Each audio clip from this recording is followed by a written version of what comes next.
eu já falei aqui no canal, a nossa posição é do preterismo parcial, né? Ou seja, a gente crê que a maior parte das profecias elas já se cumpriram no nosso passado. E aí a gente entra em Mateus 24, né? E eu queria mostrar para vocês que, como nós queremos que aconteceu no passado, então é um evento histórico. Teria que ter uma forma de traçar o acontecimento desses eventos no nosso passado. Eu quero mostrar para vocês que é possível traçar a manifestação de Jesus para o julgamento de Israel na guerra judaico-romana com historiadores que não são cristãos. E eu vou mostrar que também tem um historiador cristão que menciona esses eventos, concordando com eles, né? Então a gente sabe ali que o sermão escatológico de Jesus ele é dividido em duas partes principais, que seria o princípio das dores, a grande tribulação, e no final a gente tem a manifestação de Jesus, a manifestação do Filho do Homem para juízo, né? Nessa manifestação para juízo, por exemplo, aqui ó, em Mateus 24, verso 29, e logo depois da aflição daqueles dias, o sol escurecerá e a lua não dará sua luz, e as estrelas cairão do céu, e as potências do céu serão abaladas. Obviamente que isso aqui é uma linguagem profética, então a gente pode ver que essa mesma linguagem já foi utilizada no Antigo Testamento, não necessariamente que estrelas caem, né? Acredito que pode ter tido uma manifestação visível, mas o que eu quero dizer é que isso não é único da manifestação de Jesus, né? Esses eventos, eles já foram profetizados anteriormente. Então aparecerá no céu o sinal do Filho do Homem, e todas as tribos da terra se lamentarão e verão o Filho do Homem vindo sobre as nuvens do céu com poder e grande glória. E aí o sermão segue. Essa manifestação de Jesus, ela foi a manifestação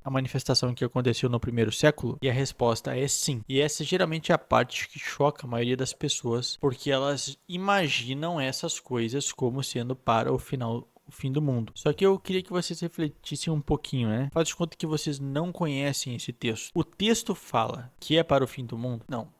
Isso já é uma concepção que a gente coloca no texto. Então, quando a gente percebe que há várias manifestações de juízo na escritura e elas sempre envolvem esse tipo de sinal. Então, um leitor que não conhece essas interpretações, ele imaginaria como mais uma delas. E é o que de fato acontece. E há escritores pagãos que registraram coisas surpreendentes acontecendo, sinais nos céus durante a guerra judaico-romana, que é quando nós acreditamos que essas profecias se cumpriram, né? Eu vou ler o de dois, né? Eu vou ler o de Tácito, que é um historiador romano, e vou ler depois o de Flávio Josefo, que é um historiador judeu. O Tácito ele fala o seguinte: prodígios se haviam manifestado, no céu foram vistos soldados que se entrechocavam e exércitos resplandecentes. Nuvens incendiaram-se de repente, iluminando o templo. As portas do santuário abriram-se por si mesmas. Para muitos foi um motivo de temor, mas a maioria estava persuadida de que, segundo os antigos livros dos sacerdotes, o Oriente ressurgiria naquela época e que os judeus se tornaram os senhores do mundo. E o relato de Flávio Josefo diz assim: depois da festa, não muitos dias mais tarde, em 21 do mês de Artemísio, viu-se uma aparição sobrenatural. Creio que o que eu vou narrar agora parece uma fábula, se não contassem os que viram com seus próprios olhos e não estivessem em consonância com estes sinais das desgraças que aconteceram depois. Antes do pôr do sol, viram-se pelos ares de todo o país carros e esquadrões de soldados armados que corriam pelas nuvens e rodeavam as cidades. Esses seres armados, esses carros, etc., é o mesmo linguajar, é a mesma terminologia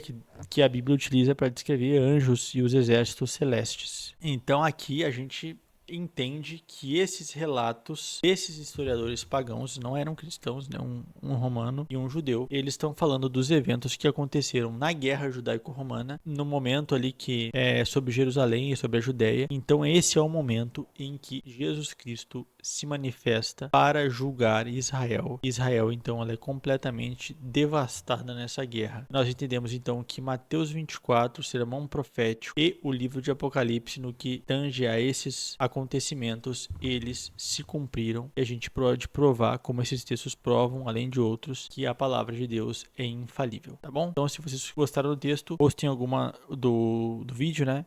Ou tem alguma dúvida, comenta aí que a gente vai tentar responder vocês. E não esquece de dar um joinha. Valeu, abraço.